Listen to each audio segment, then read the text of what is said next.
Okay, so good morning everyone again. Today we'll present a very nice topic about the radiological angles by Dr. Shirin Darwish. She can start.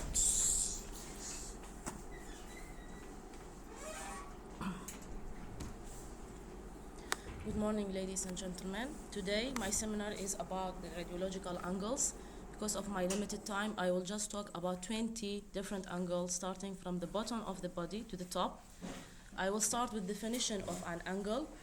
An angle is a surface or space that is formed by intersection of two lines. These lines are meeting at a point, and this point is measured in degree. I will start with the most famous one in the ankle joint. I'm sure all of you heard about it, which is the Bohler angle. Bohler angle is also known as a tuber angle. Bohler angle is usually measured on a lateral radiograph of the ankle joint. It is formed by intersection of two lines.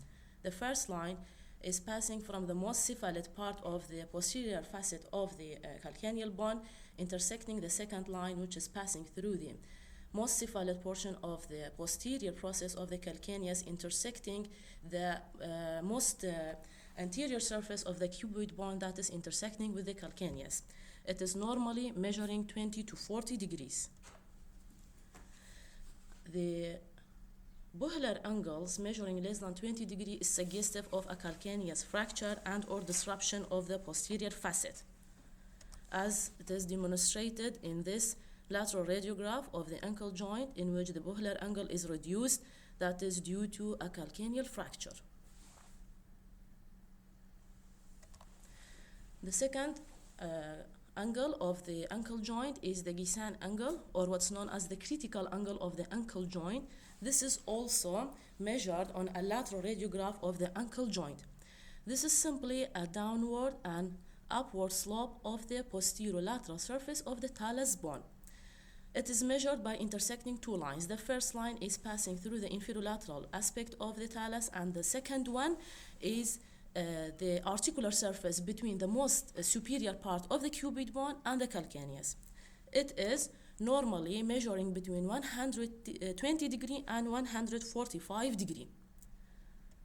Both Bohler angle and Guisan angle are commonly used to evaluate the severity of a calcaneal fracture, and the goal of a surgical treatment is to restore these angles to their normal values. So the Bohler angle should be more than 20. This angle should be and less than 40. And less than 40, 20 Yes. to 40. Yes. This angle should be between 120 to 140 or 45. Yes. Any change, any increase or decrease, it indicates a fracture or disruption of the calcaneal bone, whether ligamental disruption or bone fracture. The next angle is the calcaneal inclination angle. This angle is also known as a calcaneal pitch angle. It is also measured on a lateral radiograph of the ankle joint. It is formed by intersection of two lines. The first one is known as the longitudinal angle of the calcaneus bone that is passing through the inferior border of the calcaneus, this one, the green one. And the other one is a horizontal supporting surface forming the calcaneal pitch angle. Calcaneal pitch angle is normally measuring 20 to 30 degrees. And it is normally reflects the height of the foot. Just keep in mind that it is taken on a lateral weight-bearing foot radiograph. Yes. Should be erect, yani Yes. on standing on the foot. Yes. Okay? And it reflects the height of the foot. If the calcaneal pitch angle is low, measuring 10 to 20 degrees, this is indicative of pes planus, or what's known as a flat foot. Flat foot, the longitudinal arch of the foot is not normally developed. And if the calcaneal pitch angle is high, measuring more than 30 degrees, this is indicative of pes cavus. Pes cavus is also a type of human foot in which the longitudinal arch of the foot is higher than usual. And of course, pes cavus is more common than the pes planus. And these things, they need like special orthopedic shoes. Yes. You can find out the shoemakers, they make special kind of boots for those people because it causes pressure on the spine. Yes. Another angle is Meary's angle. Meary's angle No, because it is too much. I just wanted to be 30 to 45 minutes, so I couldn't put all the image because it will be so. And Dr. Ahmed wanted 20 angles, so I couldn't put all these things. It is about 61 slide. Okay. Okay.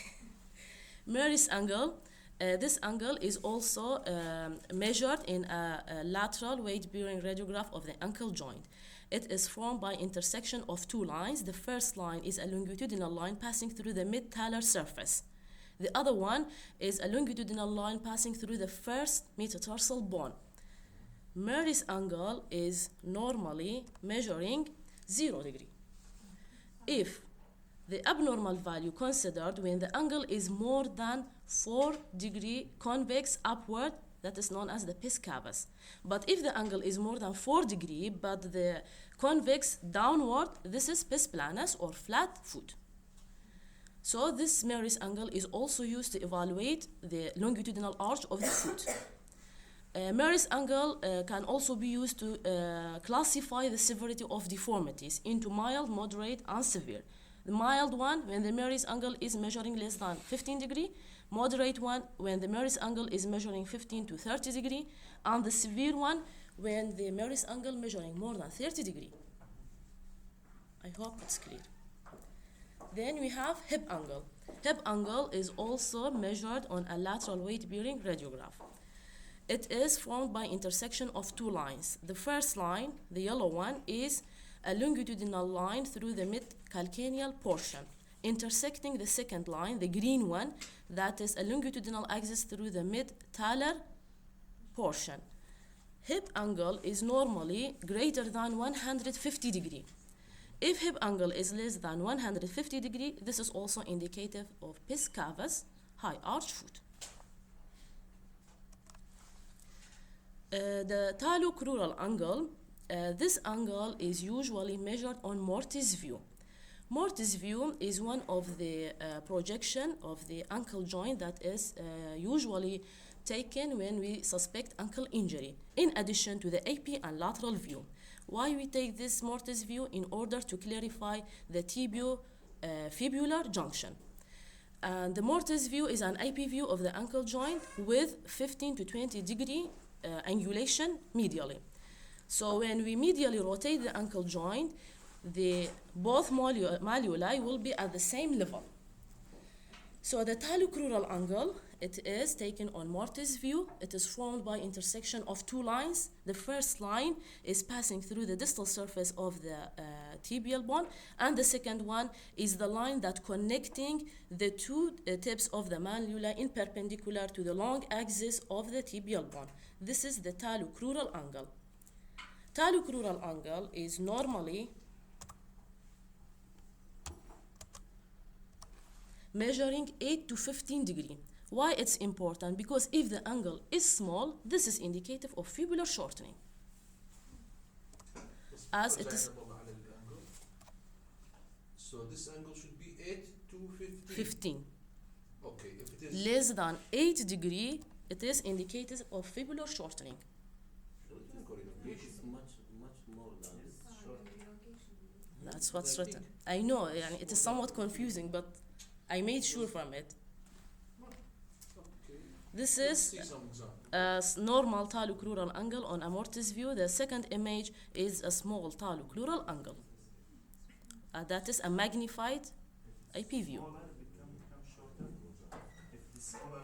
It's written like that. Yes, if it is smaller, it's shorter fibula. The angle becomes less and it's go up. The line below becomes Yes. go up. So it's good. Correct. okay. Because normally it is longer. But when we take mortise view, we are projecting the two lines to the same level. So if it is a small angle, this means that is fibular shortening. Because we are changing the normal projection. As I said before, it is taken only in mortise view. And we are doing an angulation for the mortise view. It is not a true IP. I hope it's clear. That's Talo-calcaneal angle, it is known as a kite angle. This angle is formed by intersection of two lines. The first line is passing through the inferior border of the longitudinal axis of the calcaneus, intersecting the second line that is also a longitudinal axis through the mid-talar portion. And usually this angle is measured on a lateral weight-bearing radiograph, and it is normally measuring 25 to 40 degrees. If the angle is small, measuring less than 25 degrees, this is indicative of hand-foot varus, in which there will be adduction and rotation of the calcaneus to the inferior border of the talus. Okay? In hand-foot valgus, usually the talo-calcaneal angle is large, measuring more than 40 degrees, so in which case it will result in hand-foot valgus. There will be, in addition to the abduction, normally the mid-calcaneal line will intersect the base of the fourth metatarsal. But if we have hand-foot valgus, in that condition, the mid-calcaneal line will intersect the base of the third metatarsal, and it will result in abduction.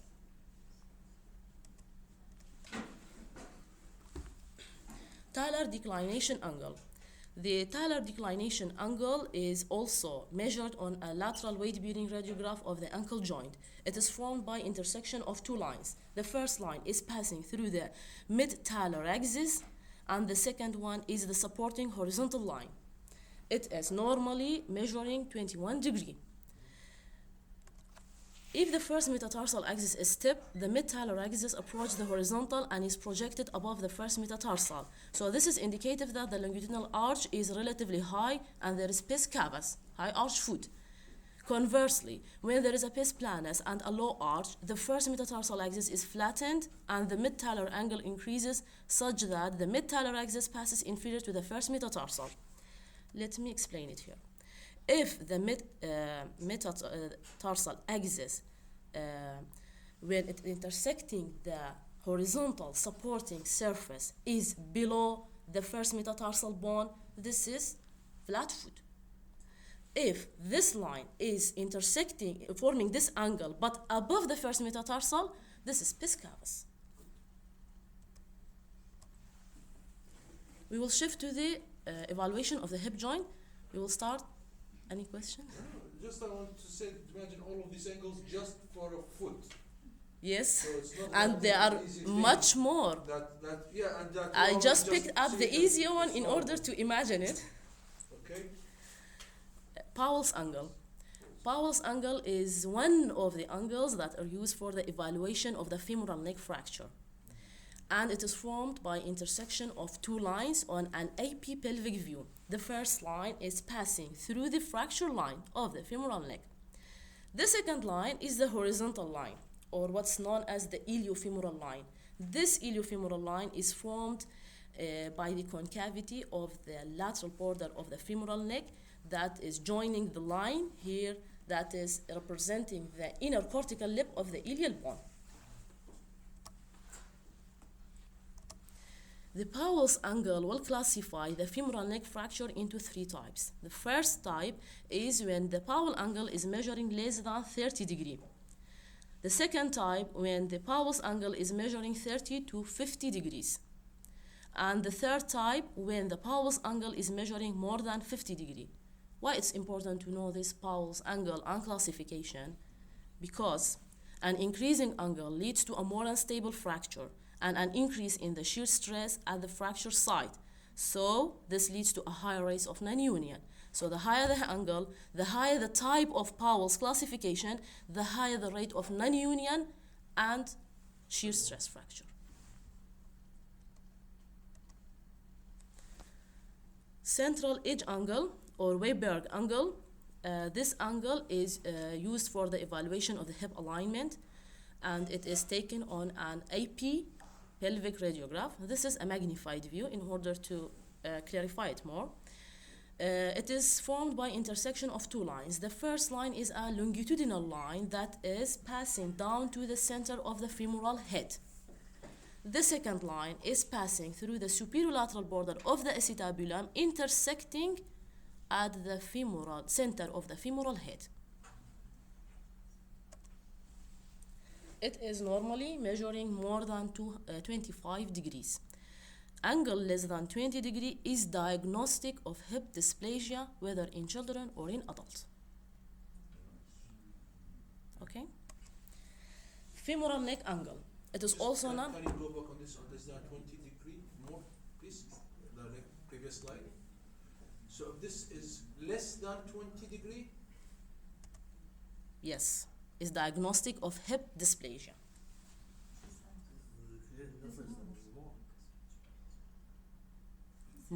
Normally, it is more than 25.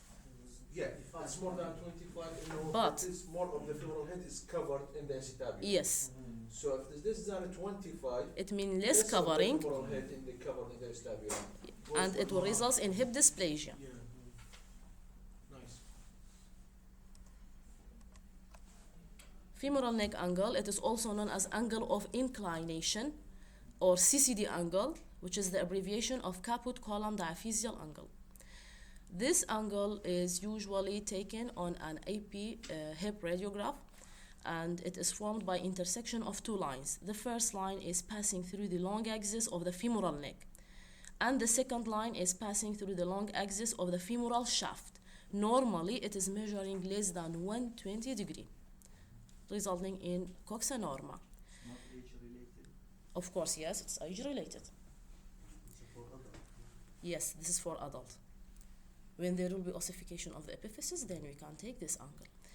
If the angle is measuring less than 120 degree, it will result in coxa vara, and if it's measuring more than 130 degree, it results in coxa vulga.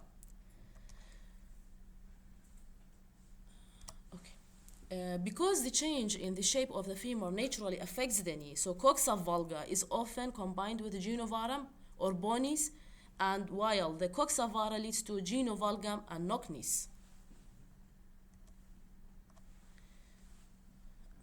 Alpha and beta angles, these two angles are usually measured by ultrasound examination of the hip joint. And the alpha angle is more dependable on the beta angle because it will vary, and it is usually measured in the first few months of the fetal life. The angle is formed by the alpha angle is formed by the acetabular roof to the vertical. Yes. Not fetal. Yes. Okay. After delivery. After delivery, yes. The angle is formed by the acetabular roof to the vertical cortex of the ilium, and it reflects the depth of the bony acetabular roof. This is ultrasound demonstration of the alpha angle. This is the femoral head. This is the acetabular roof and the ilium. This is the alpha angle, which is normally measuring 60 degree. If it's less than 60 degree, usually it is indicative or highly suggesting DDH. Beta angle is the angle formed between the vertical cortex of the ilium and the triangular labral fibrocartilage, as it is demonstrated here. Beta angle is usually measuring 55 degree. There is a great deal of variability in the beta angle, much more than the alpha angle, and as such it is not universally used, but in some instances the beta angle is necessary just to determine the subtype of hip dysplasia. This is all before epiphysis ossification. After that, we will depend on the acetabular angle. The acetabular angle is a radiographic measurement used for evaluation of DDH after the ossification of the epiphysis, and the angle is formed by a horizontal line that connecting both the triradiate cartilage and the second line that is passing through the acetabular roof. But in adult, because the triradiate cartilage are fused and therefore inapparent, so the inferior margin of the pelvic teardrop is used instead. This, of course, shifts the horizontal line inferiorly and changes the value of the angle, as it is seen here. In adult, it is in a lower level than in children.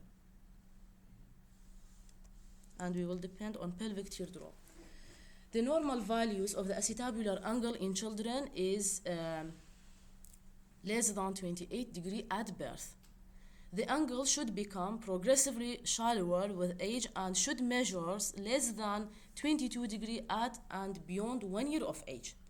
while the normal values in adults is ranging from 33 to 38 degree. Angles above 47 degree are seen in patients with acetabular dysplasia. يعني here the 20 it starts 28 and then becomes 22 Yes, and then decreases and then increases Yes. becomes 33. because the angle is lower.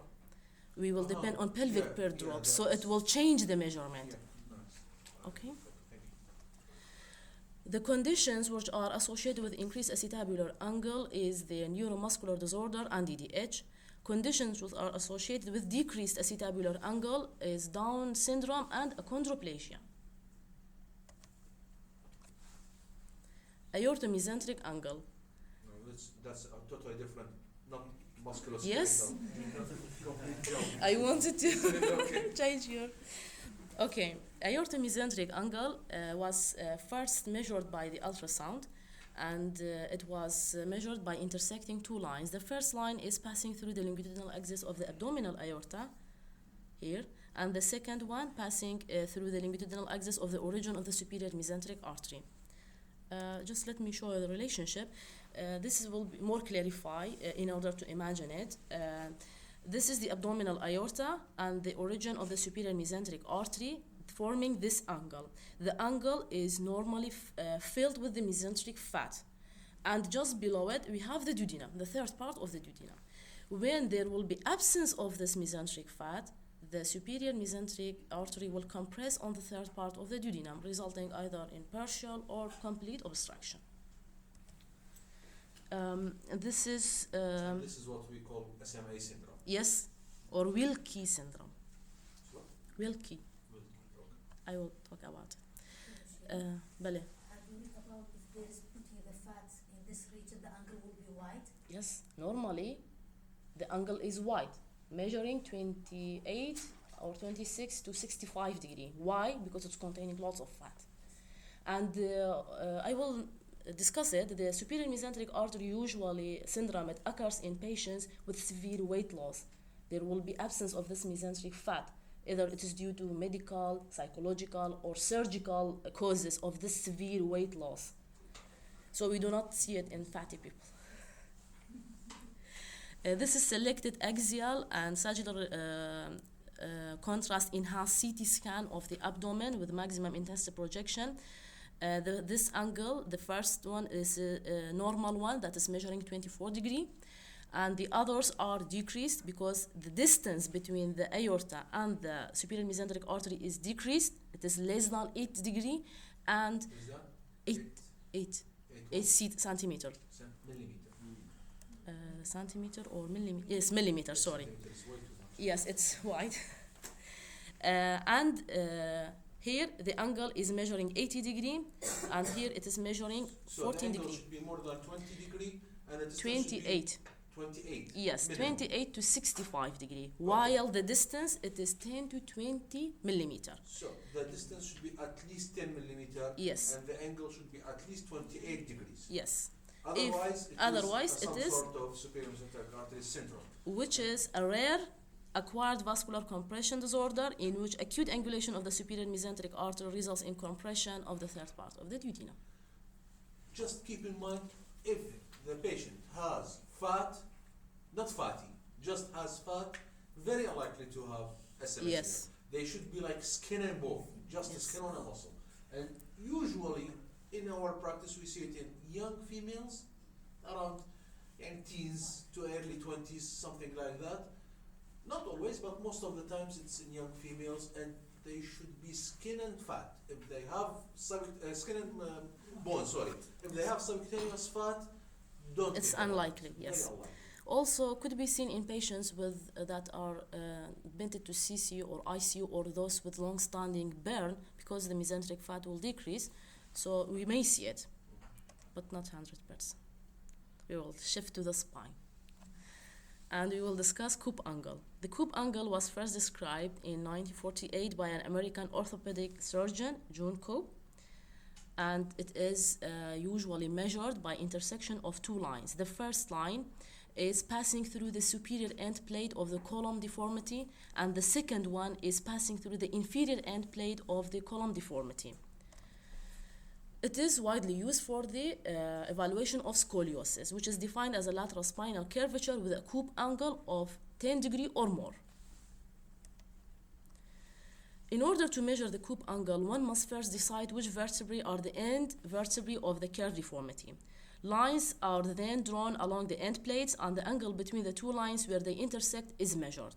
In cases where the curvature is not marked, then the lines will not intersect on the film or the monitor, in which case a further two lines can be plotted, each at right angles to the previous line. We have limitations to the measurement of the Cobb angle, which could be either intra-observer and inter-observer variation, that is at least 5 to 10 degrees. Also rotation, minor rotation of patients between examination can significantly change measurement, at least 20 degree variation, so consistent positioning is a must, therefore it should be obtained. Consistent positioning. Another one is a diurnal variation in the same patient on the same day. The curvature increases during the day by nearly 5 degree variation. Patients with severe scoliosis, this rotation thing is very unpractical because you don't know where is the AP, where is the lateral in severe scoliosis. The spine is very torted and tortuous. You cannot just simply say this is an AP, this is a lateral.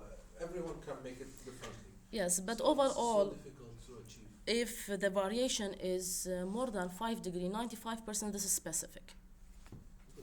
Yeah. Okay, we will shift to the wrist angle. The carpal angle, it is taken on a frontal projection of the wrist joint. It is formed by intersection of two lines. The first line is passing through the proximal surface of the scaphoid and lunate, and the second one is passing through the proximal surface of the lunate and the triquetrum. It is normally between 130 degree and 137. If the angle is increased, measuring more than 139, this is indicative of bone dysplasia or Down syndrome. Okay? If it is decreased, I mean measuring less than 124 degree, could be associated with Hurler syndrome, Madelung deformity, Turner syndrome, Morquis syndrome, and multiple exostosis. Scaphoid lunate angle. This angle is also taken on a lateral radiograph of the wrist joint. It is formed by intersection of two lines. The first line is passing through the longitudinal axis of the scaphoid, and the second one is a longitudinal axis through the mid-lunate portion. Normally, the angle is measuring 30 and 60 degrees. Why it's important to know the scaphoid lunate angle? Because it is abnormal in cases of carpal instability, the commonest of which is the scaphoid lunate dissociation.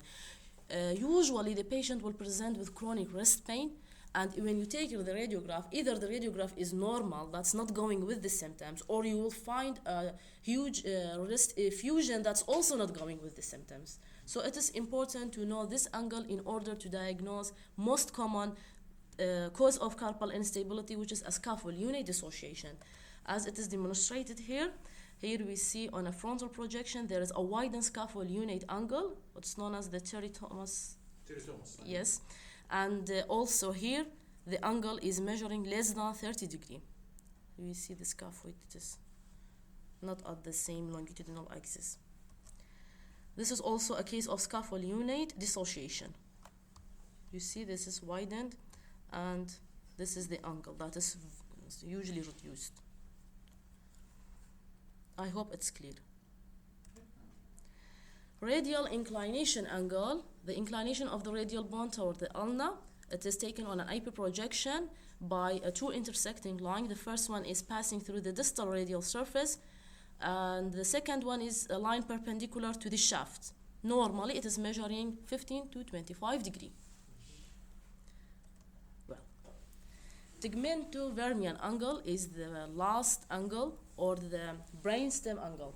This angle is used for the evaluation of the posterior fossa abnormality in the fetus, and it is usually taken in the mid-sagittal view in the MRI. This is the most dependable one, and the angle should be close to the zero. The large angle are indicative of the developmental arrest of the vermis or failure of fenestration of the fourth ventricle with subsequent elevation of the vermis or persistent black pouch cyst. The tegmentovermian angle is formed by a line that is passing through the dorsal surface of the brainstem and intersecting the second line, but this line should be parallel to the tegmentum. The second line is passing through the ventral aspect of the vermis. It is close to the zero. The picture A and B, C, they are normal. Tegmentovermian angle. In the second image, the middle one, here, as you see, this angle is widened. This is in a case of septo-ocular dysplasia in a neonate. Normally, the angle is close to the zero, and an elevated angle is often associated with posterior fossa malformation as Dandy-Walker malformation, in which the angle is measuring more than 45 degrees, vermian hypoplasia, in which the angle is measuring 18 to 45 degrees, black pouch cyst, in which the angle is measuring 8 to 45 degrees. Also, we have megacisterna magna. Here, the angle is measuring less than 18 degrees. In cases of arachnoid cyst, the angle could be normal, measuring 0 degree.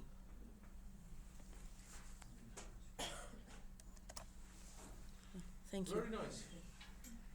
It's a great collection of different angles that can be used to determine different pathologies and different entities. I'm sure most of us knows like less than 1% of these angles, right? So, hope now we're more than 1%, maybe 2%. Okay? But it's very nice. I like it. Thank you very much. Any questions? Any comments? Any? I know it was difficult. Good.